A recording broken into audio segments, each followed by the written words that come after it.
Sabe aquele investimento que o gerente do banco oferece com um brilho nos olhos? Aquele que promete o melhor dos dois mundos? Pois é, hoje a gente vai fundo em um dos produtos mais populares e, olha, mais polêmicos do mercado, o COI, o tal do Certificado de Operações Estruturadas. A promessa é daquelas bem tentadoras, mas será que ela para em pé quando a gente olha de pertinho? A ideia é realmente sedutora. Ter a chance de ganhar com a alta da bolsa, do dólar ou de ações lá fora, mas com uma rede de segurança. Se tudo der errado, a promessa é que o dinheiro investido volta para o bolso sem prejuízo. Mas como é que essa mágica financeira funciona de verdade? E mais importante, qual é o custo que está escondido por trás dessa segurança toda? Para a gente desvendar esse mistério, nosso papo vai seguir um roteiro bem claro. Primeiro, vamos entender o que raios é um COI e como o banco monta esse negócio. Depois, a gente passa para um exemplo prático, mostra os riscos que quase ninguém conta, chega no veredito e, no final, ainda descobre uma alternativa que pode ser bem mais interessante. Bora lá?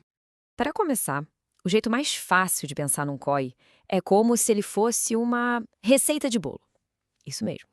É um pacote que o banco monta, misturando uns ingredientes financeiros bem diferentes para criar um produto com um sabor bem específico. A definição oficial já entrega o jogo. É um produto híbrido, uma mistura. O banco tenta juntar o melhor de dois universos. De um lado, a tranquilidade da renda fixa, e do outro, o potencial de ganhos mais altos, mais arrojados, da renda variável. E aqui estão os dois ingredientes principais dessa receita. De um lado, a renda fixa. Ela é a base do bolo, sabe? A parte segura que garante que o dinheiro principal vai voltar. Do outro lado, os derivativos. Pensa neles como a pimenta da receita, a aposta. São contratos que buscam um lucro bem alto, especulando com algum ativo. Agora, o mais interessante é entender como essa engenharia toda funciona nos bastidores. Como é que o banco consegue prometer devolver o dinheiro, mesmo fazendo uma aposta que é por natureza arriscada? Olha, a lógica por trás é bem inteligente. Vamos imaginar um investimento de R$ 10.000. O banco não vai apostar tudo. Ele pega a maior parte, tipo uns 8.500, e aplica num título de renda fixa super seguro. Os juros desse título, com o tempo, vão fazer esses 8.500 virarem os 10.000 originais lá no vencimento. E a sobra, aqueles 1.500, é com essa grana que o banco vai para a aposta, comprando os derivativos que podem se multiplicar. Para tudo isso ficar menos abstrato, nada melhor do que um exemplo prático. Vamos analisar um COE fictício, mas muito parecido com os que existem de verdade, que aposta na alta das gigantes de tecnologia. Então, vamos lá. Imagina as regras do nosso COI. Um investimento de R$ 5.000 que fica travado por 2 anos, com a promessa do capital protegido. A aposta é na alta de umas ações de tecnologia. Mas aqui vem um detalhe crucial que muda tudo. O ganho máximo é limitado, travado em 25%. Guarda esse número. Agora vamos ver o que acontece nos diferentes cenários. No primeiro cenário, o melhor de todos. As ações sobem 20% em 2 anos. Como esse ganho não bateu no teto de 25%, quem investiu recebe os 5.000 de volta, mais 20% de lucro. No total, R$ 6.000. Puxa, um resultado excelente que superou a renda fixa tradicional. Agora, um cenário onde o mercado foi ainda melhor. As ações, sei lá, explodiram. Subiram 50%. Só que lembra daquela trava? O ganho do COI é limitado a 25%. Então, o resultado vai ser de R$ 6.250. Sim, teve lucro, mas uma parte enorme do ganho ficou na mesa. Ou melhor, ficou com o banco. E no cenário pessimista, o mercado vira, as ações caem 30%. É aqui que a tal proteção do COI entra em cena.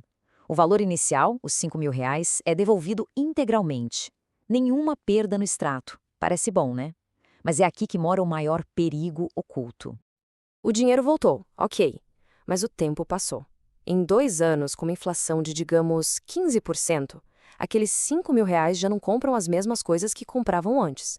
Não teve perda no extrato, mas teve perda de poder de compra. E ainda teve o custo de oportunidade. O que esse dinheiro poderia ter rendido se estivesse, no mínimo, no investimento seguro que acompanha a inflação. Na prática, no mundo real dos investimentos, sair no 0 a 0 depois de anos é, na verdade, perder dinheiro. E essa perda do poder de compra é só a pontinha do iceberg. Vamos agora para a parte mais importante de todas, os riscos que raramente são ditos com todas as letras na hora da venda. O primeiro grande risco se chama falta de liquidez. Em um COI, o dinheiro fica efetivamente preso até o vencimento. Se pintar uma emergência ou aparecer uma oportunidade de investimento melhor, resgatar antes do prazo quase sempre significa uma coisa: aceitar um prejuízo bem grande, porque o banco vai recomprar esse COI por um valor bem menor do que ele vale. Outro ponto crítico: risco de crédito. Diferente de um CDB ou da poupança, o COI não tem a garantia do FGC, o Fundo Garantidor de Créditos. Isso quer dizer que se o banco que emitiu o COI quebrar, o valor investido pode, sim, ser perdido para sempre. E tudo isso pode ser resumido numa ideia-chave. A assimetria do COI joga contra quem investe. Pensa bem, o potencial de ganho é limitado, tem um teto. Mas a perda de oportunidade, se tudo der errado, é total. É 100% do rendimento que se poderia ter tido num ativo seguro durante todo aquele período. Então, fica a pergunta: se a estrutura é tão desfavorável, por que os COIs são tão oferecidos? A resposta está nos incentivos.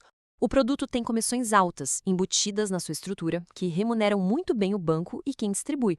E como essas taxas não são claras, fica aquela impressão de que não existem custos. Bom, chegamos ao momento do veredito. Juntando todos esses pontos, a estrutura, os riscos, os custos, o COI é um bom investimento? Olha, a conclusão da maioria dos analistas independentes é bem direta. Para um investidor, pessoa física comum, o COI geralmente não vale a pena. A matemática da estrutura costuma ser muito mais vantajosa para o banco do que para o cliente. Existem sim algumas exceções para perfis muito específicos, mas na grande maioria das vezes existem opções bem melhores. Mas e se a ideia é de ter segurança com uma pitadinha de risco agrada, mas o pacote pronto do COI não parece justo? Então, saiba que existe uma forma de replicar essa lógica de uma maneira muito mais eficiente, transparente e com mais controle. A estratégia é simples, é o famoso faça você mesmo.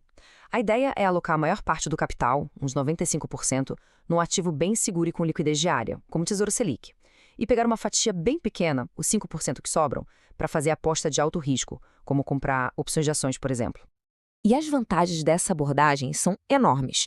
O dinheiro não fica preso, a liquidez é total, a transparência é completa, sem nenhuma taxa escondida. E talvez o ponto mais importante: se a aposta arriscada der certo, o potencial de ganho é ilimitado, sem nenhuma daquelas travas que o COI impõe. E essa história toda do COE nos leva a uma reflexão final que é muito importante. Ele é um ótimo exemplo de como é fundamental a gente olhar além da embalagem, além do marketing e entender de verdade os ingredientes de um produto financeiro. A pergunta que fica, e que vale para tudo, é: será que a gente realmente conhece o que tem dentro dos nossos investimentos?